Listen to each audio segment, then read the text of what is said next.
Pozdrav, ovo je moj unboxing, odnosno otpakiranje Kingston HyperX Cloud Gaming headseta bijele inačice. Kao što vidite, prednja strana kutije, headset dolazi uz 2 godine jamstva, bočna strana, donja strana, druga bočna strana, stražnja strana sa specifikacijama i svemu ostalim. Znači, headset je pretežito aluminijski, korištena je prava koža za jastučiće, 53 mm driveri, odnosno 5,5 cm driveri magneti. Podesiv je po visini glave. Korištena je memorijska pjena i za naslon na samu glavu i za dio koji sjeda oko školjki uha. Koristi standardne 3,5 mm banana jackove, znači nije USB. Ima impedaciju od 60 ohma, što znači da vam za ovaj headset treba malo kvalitetniji zvučni izvor nego što je na većini jeftinijih matičnih ploča ili uređaja poput telefona, tableta i sl. Znači, nastavljam sa odpakiranjem samog headseta. Moram prvo prerezati zaštitnu vrpcu.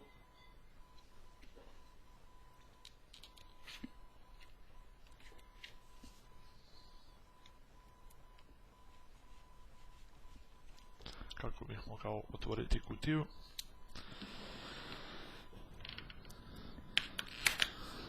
Tako. Otvaram kutiju.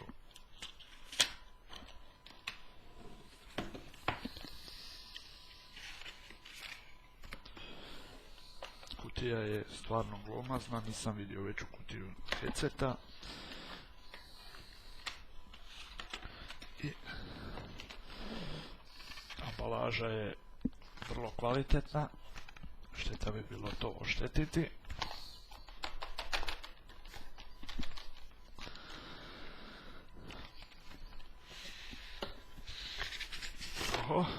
Dolazi unutar kartonske kutije koju ste vidjeli, dolazi jedna manja kutija sa HyperX logotipom, djeluje vrlo kvalitetno, sa svih ostalih strana je potpuno crna. Otvaram gornji pokrov. Imamo zaštite. Tu je znači jedna mala tabela koja piše o tome, prikazuje kako nije korišteno pri izradi headseta ništa od štetnih materijala, bilo metalnog podrijetla, tkanina i sličnoga, farbi i ostaloga koje bi moglo biti štetno. Na samom poklopcu kutije imamo znači njihovu izraz dobrodošlice u HyperX Team i potpis znači njihovog generalnog menadžera. Znači, zahvaljuju se na tome što ste odabrali Kingston proizvod i tako dalje. Skidamo zaštitnu foliju i tu imamo, znači, u kutiji je, kao što vidite, sve imamo, znači, mikrofon odvojivi, naravno, standardni 3,5 mm mikrofonski jack. Sam mikrofon nije nešto pretjerano dugačak, vidio sam i dužih, ali dužina bi trebala biti odgovarajuća. Stavljamo sa strane. Imamo mali adapter za one koji puno putuju, dobro će im doći, to je avionski adapter za priključke kakve imaju na, recimo, sjedalima aviona za slušanje glazbe i ostaloga.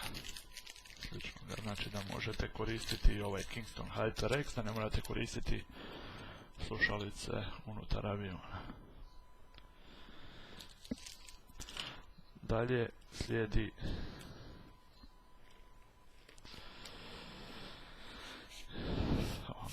kutijica, u biti ona je pokrov i u njoj dolazi zaštitna Kingston HyperX torbica koja je nekakav materijal, dosta debeo, spužvast i ima veliki pretinac za sam headset i mali pretinac sa velur trakom za dodatke koji dolaze uz headset. Vrlo koristan i oku ugodan dodatak. Onda tu imamo i produžni, standardni 3,5 mm, znači produžni kabel za mikrofon i slušalice. Dužina bi bila, mislim da je u pitanju 2 metra. Onda također tu imamo, što sam već rekao, znači odvojen je dio sa potenciometrom za pojačavanje i stišavanje zvuka, mutanje mikrofona i na njemu imaju male tipke, znači za aktiviranje. Ako se koristi na mobilnom uređaju, na primjer na mobitelu, može se aktivirati poziv ili prekinuti poziv i slično.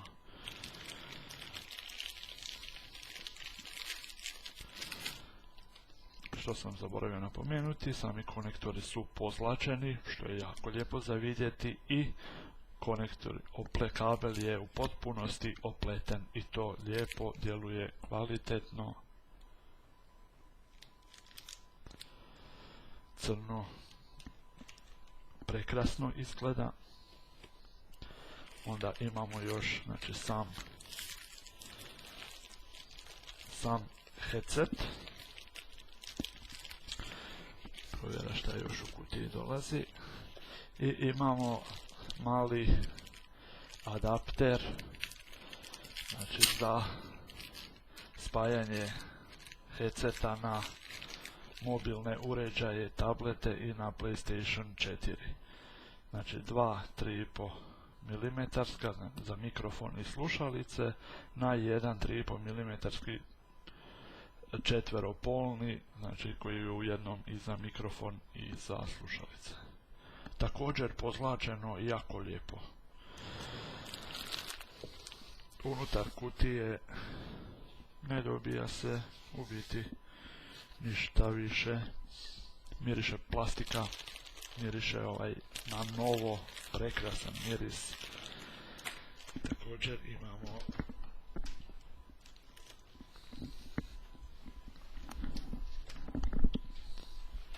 imamo i dvoje dodatne nastavke plišane, znači za zamijeniti one koji dolaze na headset, radi kako bi dobili nešto otvoreniji zvuk, pošto je sam headset, u biti slušalice su zatvorenog tipa. Znači sam headset, ićem u kutiju njegovu. Znači, kao što vidite, kao što sam rekao, naručio sam bijelu inačicu, koja je meni osobno ljepša nego standardna crna sa crvenim. Prekrasno je, mekano, super. Vidimo koliko se može produžiti jedna i druga strana. Sila pritiska nije prejaka, imam osjećaj da je taman.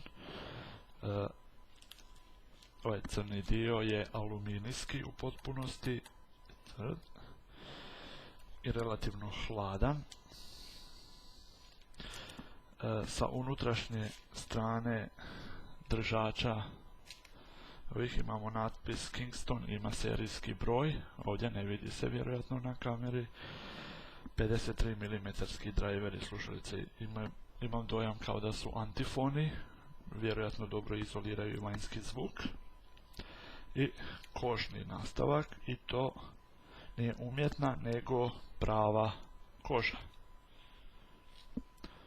Jastučići nisu crveni, znači na headsetu imamo utor za mikrofon i mali poklopac za njega, i sam kabel je braided, znači opleteni kabel, crn, prekrasno. Jedan kabel izvaditi iz njegov kabel koji standardno je uz mikrofon, je dugačak, uz slušalice dugačak je 1 metar.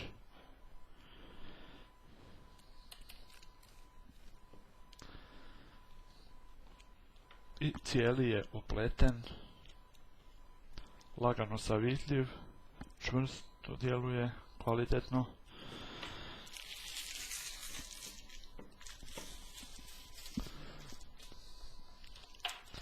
I još jedan prikaz na slušalice, prošireni HyperX logotip.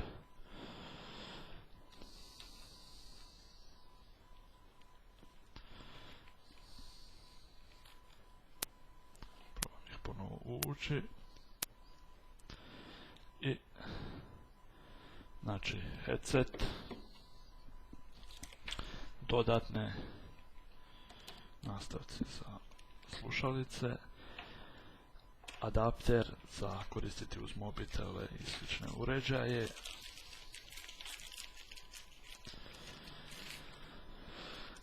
produžni dio sa potenciometrom za pojačavanje i stišavanje, mikrofon, dvometarski produžni kabel koji također ima pozlačene konektore, ali nije opleten, te mali adapter, avionski adapter i sama na kraju torbica. To je više manje to što dolazi uz ovaj Kingston HyperX Cloud Gaming Headset, Pro Gaming Headset, koji je inače službeni pokrovitelj nekoliko gaming timova, od kojih su najpoznatiji SK Gaming, Intel Extreme Masters i Team Liquid. Ovaj model headseta je u biti Kingston napravio sa suradnjom sa Q-Padom, proizvođačom periferije. To je u biti model Q-Pad AH90 ili 85, nisam sada 100% siguran, što bi znači bilo Takstar A80 Pro headset, odnosno slušalice audiofilske od, znači jedan OEM bi bio Takstar. To je za sada više manje od mene to.